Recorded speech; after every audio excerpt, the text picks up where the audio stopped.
Start us off, Steven. Hey everybody, welcome back to another episode of Another Bourbon Show.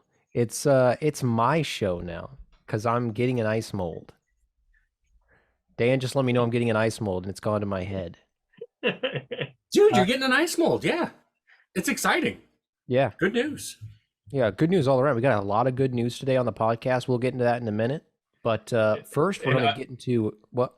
an ice mold of Dan's penis. I'm going to drop my nuts in them, I assure you. If you're having a little cocktail, No. tonight we're drinking bourbon cream, Buffalo Trace Bourbon Cream. Oh, shit. I know zero stats about this other than it's 30 proof and it tastes good. That's exactly how much I know. All right, perfect. You want me to give the label review? Let's do the label review. What do you think? Right. How do you like that? I think it's a good looking label. I think it's good looking. I think the best part of this is honestly the color scheme. I think that's a super good looking color scheme. I mean, like Jesse and I have basically like taken this bottle and it's like whole rooms should be this color scheme. It's just very simple. It's very, I don't know, it's very elegant. It's easy on the eyes. It looks like a Cole Keegan. Yeah, Cole Keegan as well. Although I think this could be my eyes playing tricks on me. This has a little more blue to it. I thought the Cole Keegan had some blue to it at first, but I think the Buffalo Trace has a little more blue to it. But yeah, that copper with the blue and then the white really pops. I think they have just the right amount of heritage shown here with the little picture. It doesn't take up the whole bottle. I think it's a mistake sometimes when you have the whole bottle being a label that's just kind of a landmark. Like we've talked about how before, it can be like a Thomas Kincaid painting or something, which can be good on the bottle, but it can also be a little busy. So I just like how statesmanly this kind of looks. I'm giving this an 8. I think this is a super good label. I think it's for a liqueur. I think that it would have been easy for them to, not that Buffalo Trace would ever do this. I think they do a good job at making all their products look good, but they could have easily done something way more cheap looking. And I think this seems like a super premium product. The bottle itself, I haven't really talked about, but it feels really thick, heavy weight, and I feel like you feel like you're getting your money's worth when you buy this. So yeah, I think it's a great product and looks really high end. So 8. 8 out of 10. Very cool. Wow. Ryan, do you have any additional information about bourbon cream? Not really, man. The only Okay. thing what they really push, at least in Chicago, and I imagine this is nationwide too, but Freddie's, Freddie down at Buffalo Trace, his root beer. So there's the Freddie's root beer float, I believe. So it's Freddie's root beer, vanilla ice cream, and then some bourbon cream poured on top, used as a cocktail. So that's the main thing Sazerac pushes with Buffalo Trace Bourbon Cream, but I don't seem to hear much about it outside of that. Okay. But I mean, for a lot of companies like Buffalo Trace, they have a huge product that sells a bunch. They make an Irish cream, a bourbon cream, based on that. A lot of companies would just make the same bottle, use the exact same glass, and then put a little, different wording of bourbon cream or Irish cream, whatever it's going to be. But it's cool Buffalo Trace actually went out and was like, we're not going to use the same exact bottle or the same design. So I'm glad they did that. Same. One thing that I do want to throw out there, and this will lead into something I think Steven wants to talk about. But so there's lots of different bourbon creams out there on the market, right? There is Evan Williams bourbon cream. There's Jim Beam bourbon cream. There is a brand called Nuku bourbon cream. There are some other non-major distillery bourbon creams out there.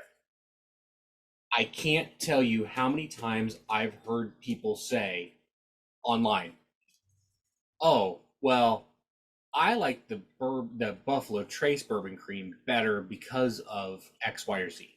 Or I like Nuku bourbon cream better. No, you fucking don't. it's bourbon cream.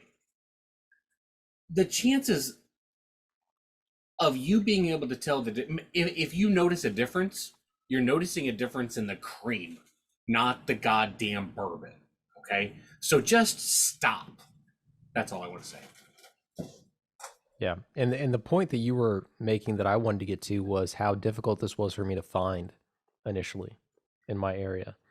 On one hand, it was a distribution thing in my particular area, but on the other hand, this was super hyped. Like everything Buffalo Trace. I mean, it's depending on the area that you're in or the store that you're in here, you will see Buffalo Trace super hard to find, regular old Buffalo Trace. Or you'll see places where it's limit one per customer kind of thing. But then there's other places where they have it in droves. It's stacked on the shelves. And now you're seeing that. Now I see this in droves, stacked all over the shelves. But for a long time, it was impossible to find, and there was raffles for it in the area. There was, there was like rumors, oh, they're going to get bourbon cream soon, kind of thing. And then I just eventually bought a bottle one time when I was over on the other side of the river, seeing family in Illinois or whatever. So, it's really feast or famine with some of the Buffalo Trace products. And I'm happy to see that now, about a year later, maybe it's 2 years later now, I forget. It's definitely starting to be readily available. Like tonight, I just went out and got one of these before the episode. It was not hard. Yeah. It was $31 after tax, something like that. So, do you drink it often? Not super often, no. Like the first bottle I had that I'm talking about, I got like a year ago or whatever. I still had a little bit left in there. Okay. So it's not super often. It is by far my most drank liqueur, just ahead of Fireball. Not Fireball, Screwball. And we'll get into this as we're drinking some more of it, but I don't really sip this, but it's one of the only liqueurs I think that I could sip this. I just really haven't, but there's so many things I would put it in or do with it. I think it's super personal. Yeah. So tonight we are gonna. We've been sipping on a little bit neat already. Or I'm sorry, not neat, straight. I've got some ice in mine, so it's straight. And then I'm gonna be drinking. I've got 2 glasses poured. One is poured into probably about. I'm probably gonna get really drunk tonight. Just gonna throw that out there, because this one is like 4 ounces of coconut moonshine, and this one is like 4 ounces of coffee moonshine. So yeah, there's a chance I'm gonna get pretty drunk tonight. And then you guys are both drinking it with just straight coffee, is that correct? Yep. Yeah, I actually did hazelnut coffee with it. Ooh. Which I like. It's a good mix. Yeah, I just did regular red-blooded American coffee in mine. Steven, is that on the Missouri side the going rate for bourbon cream? $32? It was like 28 on the shelf, 28. but it was like 31 after tax, something like that. Yeah. Yep. Okay, I wasn't sure if it was 31. But I then usually see it for like 21 to 25 here. I sent you a picture though, Ryan, the other day at like my grocery stores have it now. It's fully stocked, but it was like $38 there. Jesus. Whatever it was, Ryan commented on it. I don't remember the price, but I remember showing you guys that. Yeah. Saw that. Well, what do you say? Which I mean, and I mean, not to get all geeky, but Irish cream's always been the one everyone goes to. But with the tariffs and how expensive everything is now, these companies here can really capitalize on that market. Because at the end of the day, an Irish cream and a bourbon cream, it's hard to spot the difference. But a bottle of Bailey's is like $35 now, everyday price. I was going to say earlier when you were talking about how bourbon cream is bourbon cream is bourbon cream, Dan, I was going to say I feel like I could tell the difference between Bailey's and bourbon cream, but actually I'm not sure I could. It's been a while, but I remember not liking Bailey's at the time and liking bourbon cream now, but maybe my tastes have just changed over time. Yeah, and like I said, I do think that first of all, the chances of people being able to spot the difference are pretty slim. And if you do, it's really more completely about the cream, not about whatever whiskey. Oh, I agree with that. Yeah. I mean, there's got to be something to it though, where, you know, the whiskey being, I mean, obviously it's not going to be the top tier whiskey Buffalo Trace is using, but it's got to be better than the juice Jim Beam and Evan Williams is using, right? Just based on quality, or you don't think so? I don't think so. I don't think you can taste the differences in the whiskey per se, but if you're using higher end products, even if you can't taste the whiskey, it could result in a better taste overall. You know what I mean? Maybe flows with the cream a little bit better. That's, you know what we need to do? We need to do a blind. That's not a bad idea. I'm telling you right now, we are doing a double blind bourbon cream episode. So I will tell you that I poured too much coffee moonshine into the glass. I could tell that by looking at him, dude. That was a lot of coffee moonshine, which, by the way, the coffee moonshine is really fucking good, but whew, this is a stiff drink. Oh, you mean the alcohol mixed with more alcohol?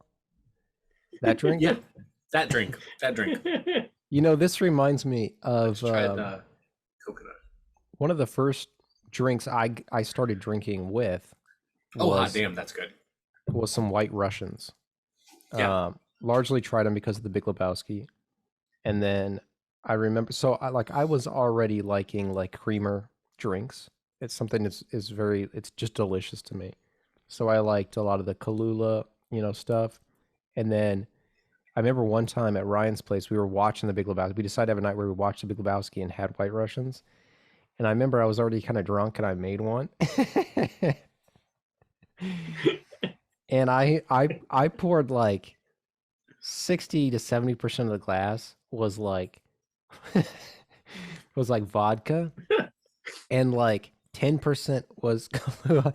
It was like the worst White Russian you've seen in your life. And then I like topped it off with a little bit of cream. No, dude, you topped it off with vodka. You poured you did it complete, because I remember I'm like, okay. Oh, dude, I'll make these. What you did was you put the Kahlua in the cream, the ice, and then you just poured the vodka on top, and you're like, here you go, dude. And I like, I remember I took like a big swig of it. I immediately went to Ryan's bathroom and threw up.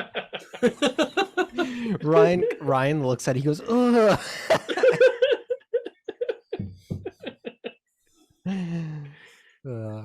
Yeah, dude. But that was fun, man. Yeah, good times. I mean, I love like alcohol with creamer. I don't know why. It's just something about it. It's just so, I guess it's that any of the heat is really taken away. And to me, it's just like, it's such, especially with the bourbon-y notes, which is very light, obviously in this, but it just is such a nice blend. That's why I'm saying just with an ice cube, I could sip this, if I wanted to. But I also do feel like it's so rich that your stomach is gonna start turning, right? Yeah. Like, which is true of like any of like if you combine dairy with alcohol, really. Yes, correct, right. So yeah, I a drink or two, but more than that, yeah, gotta pass. You know what I like? What I like doing, if I'm flying, if I'm like feeling kind of tired, like if I'm flying somewhere and have something going on at night and I want to get rid of being tired a little bit, I'll get a cup of coffee.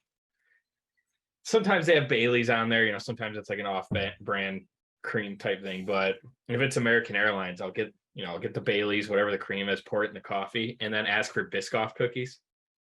Mm-hmm. And you dip into the coffee. I bet that's good. Cream. It's one of my favorite things to do. This is exactly like the use case for this, is like the boozy dessert kind of thing, because it is indulgent, it is kind of decadent, and it's why, again, after a year I still had some left. It's not like an every night kind of thing, but I would never turn it down. it's like a chocolate chip cookie or something. It's just like, yeah, I'm in the mood again, Yeah. I'm never not in the mood for a chocolate chip cookie. Right. Did you try this on Will It Waffle, Dan? I did not. Because I don't necessarily say like outright that I'd be like, oh, this will definitely waffle, but it does intrigue me, especially for like a pecan waffle. Well, but so I think that if I don't think it would waffle. I just don't. You think know it more would. than me. Like, and my reason for saying that is that it's very much cream, and you don't put cream on waffles. People put whipped cream on waffles, and people put all kind of like syrups and stuff. Yeah, but whipped cream after it's been whipped, where it's like foamed up. Yeah, I guess I've so. never seen. But people I've never seen often, somebody like pour fucking half and half on them. That's true, but people will have like, it'll start out as whipped cream on the top, and then a lot of times people will pour like syrup or something on top of that, and then it becomes diluted. You know what I'm saying? Like by the end, your end plate is kind of like, I don't think it would hold up well if you just leave it sitting on your plate. Yeah. I think the low alcohol though, it might taste kind of good. It wouldn't be too strong. But I don't think it would beat the Stumpy's pecan whiskey. True. That shit, I'm not shitting you. That stuff, I would intentionally use it on waffles. It is that fucking good on waffles. You serve it to Augie every day, right? Only whenever he's at home while I'm working. Hey, you got a toothache? I got something for you. Eat these waffles. Daddy always makes me the waffles whenever I have a bad day. I think that this would definitely ice cream, though. I think they even advertise it. They advertise it as being good on ice cream, I think. Yeah. I mean, that drink I was telling you about, the root beer float and all that, they heavily push that. And that's why I was going to buy just, whatever random root beer that was there. But I'm like, I don't want to do an injustice here and use something that's not that. But it looks like a good drink. So what do you say we go ahead and rate Bourbon Cream? Let's do it. Who wants to go first? I can go. You want to go? You go, Steven. No, you, Ryan. I don't. You rarely lead us off. Let's hear the Brian's big score. Jesus, dude. Well, obviously this is easier to drink than Screwball, Fireball. I believe Doughball, which we'll try here soon. I'm on the same page with you, Steven. I really like bourbon creams, Irish creams as well. I've been drinking Bailey's probably since I was 16, but it's just easy to drink, and which we do not condone. No, we do not. No, we don't. It's real versatile for what it can do, though. Like I said, you could put in a root beer float or with ice cream, serve it with coffee, make a 16-ounce drink like Dan just did with moonshine. I mean, you could pretty much do anything to it that you want. The cream is good. I mean, who's to say it's a better cream than others? I see your point there, Dan. I'm sure it's better than like Jim Beam's. It's gotta be, I hope. I enjoy this more than Screwball, which I rated a 7.0. So I'm going to give it a 7.2. I like that you could just drink it, and especially when it's served warm, you don't get that bite. Just a pleasant drink. It's just nice to have. Yeah, Ryan's really putting the Floyd Mayweather sell on this blind, because he's like, there's no way this is going to be better. There's no way. I'm definitely going to rate it this way. Angels Envy Rye wins that blind somehow. I guarantee you. I'm going to do it right now. That was the best blind that could ever possibly be. Blew me away. There will never be a better one. And here we go. We're again the hard sell. I'm going to give it a big fat 8. Whoa. We've talked before how whenever we're doing a liqueur, it's a little bit different than whenever, I'm not necessarily saying it's an 8. It's up there with the 8s of the whiskey we've had and whatnot. But I think this is one of my favorite liqueurs. So I definitely want to rate it high. The one knock you get is it still has that. I'm giving it an 8, but theoretically, I believe there is space there where a liqueur would feel a little bit less decadent. I think it's possible, and so that's why I'm giving it that rating. But it's one of the highest liqueur ratings I would give right now out of the ones I've had, because it's everything you want in a liqueur typically, because it's sweet. It goes with a lot of different stuff. So I feel like if you buy it, it's there's a good chance you're going to end up using it. It's not just going to be for one thing. You will be able to find other uses for it. I think that's super solid. I think that, again, the presentation's good if you've got it, sitting on your bar, whatever you're buying, whatever reason you might be buying it, a gift for somebody who likes Buffalo Trace stuff. It's all good for that. And I think that the price is reasonable. It's right up there with what you'd expect to pay, I think. Unless you buy it my fucking Deerbergs, apparently. And so I think it's a solid score, 8.0. So I've put absolutely zero thought into like a rating. Even while you guys were talking, I was just like, I don't really give a shit. Because here's like, and it's not because I'm drinking massive amounts of moonshine right now. I promise that that's not the reason.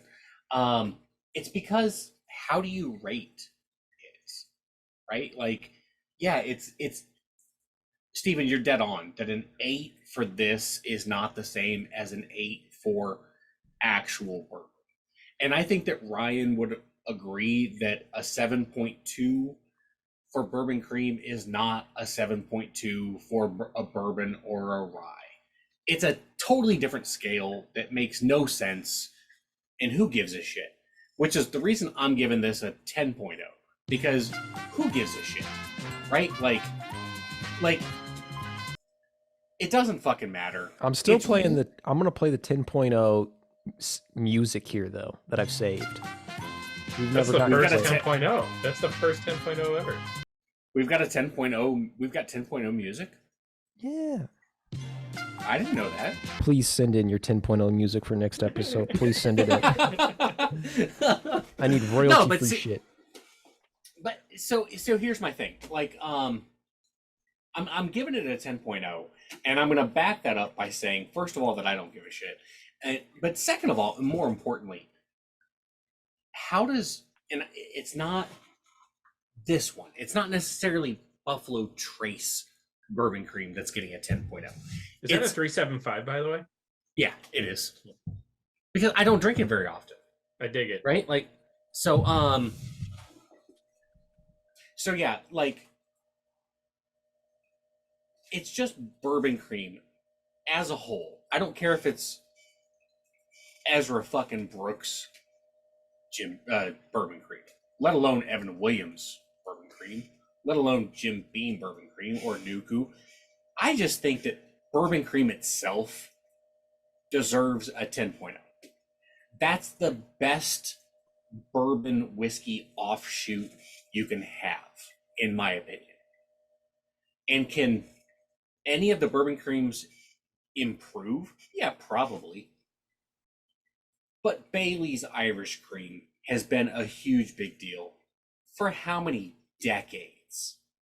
Rum chata, tequila rose, the like process of mixing creams with liquor goes way back, and they're like the best ones that are out there, in my opinion. There's a Godiva one, right? There's like a chocolate liqueur, right? Discontinued, but yes, there was. Okay, so that's the reason it gets a 10.0, because to me that's the easiest and best way to add a liqueur to a product. So it gets a 10.0, and that's my reasoning. It's funny to me, like going back, we're like, would I be able to taste the difference of an Irish cream over another? Because I love a Bailey's and coffee. It's one of my favorites. Steven, I think you've been to this bar with me when I lived in Brookfield, Irish Times. Did we ever go there? Really, really cool Irish bar back where I used to live. And I ordered a Bailey's and coffee, and I got it. I'm like, man, this tastes like shit. This is just awful. And I'm looking for the Bailey's at the bar, and I don't see it anywhere. They didn't have it. They had Carolyn's. and I tasted the different. Like I knew it was different from the first sip I had, just based on that. So I do think there are variations where it's just not as good. I don't drink Carolyn's, I guess, is the moral of the story. You are also if you're an Irish bar, hold on. If you're an Irish bar and you're too cheap to bring Baileys in, no, you hold on. Close you down. Shut the fuck. You interrupted my friend Dan. Yeah. If you're an Irish bar, you're too cheap to bring in Baileys, you should close. Steven just knows that I was getting ready to praise him again. Steven is dead on about the fact that you are setting up for a bourbon cream blind that is just like, holy shit, that's going to be exciting. We might get 30 views.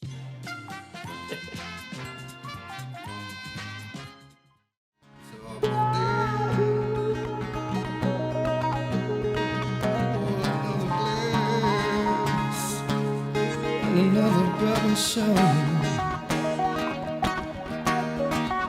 Another bourbon show. Another bourbon show. Have I ever told you my Sprint story? Like why I stayed with Sprint as long as I possibly could? No. Okay, so let me actually start more modern and then I'll go back. Okay, so whenever I got out of just before I got out of the Army, about a year before I got out of the Army, I decided to go ahead and get a US cell phone so that whenever I deployed to Iraq, people could call a local number and I could talk to my mom or I could talk to whoever instead of them having to call a German number. To do that, I had to go with Verizon because they use a different, at least at that time, they used a different cell network that couldn't communicate unless it had this one particular option enabled. And Verizon was the only one that had like the dual functions of European style and American style. So I had to go with Verizon.